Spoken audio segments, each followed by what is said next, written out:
Sa bundok ng Arayat sa Pampanga, nakatira ang isang engkantada. Kilala siya doon bilang Mariang Sinukuan. Sapagkat may angking kabaitan, laging tumutulong si Maria sa mga tao sa paligid ng kabundukan. Hinahandugan niya lagi ng mga sariwang bungang kahoy ang bawat pamilya. Upang ipakita ang taus-pusong pasasalamat, nangako ang lahat na hindi sila aakyat sa bundok ni Mariang Sinukuan. Nagkakaintindihan si Mariang Sinukuan at ang mga mamamayan. Ngunit may mga bagong sibol na kabataang isinisilang at may mga magagandang pananaw na natatalo ng sakim na paninindigan. Dumating nga ang panahon na naging makasarili ang ilan.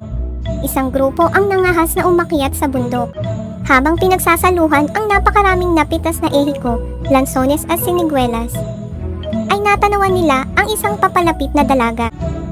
Maria ng bundok Sinukuan? Bumiti lamang ang engkantada at nagpaalala.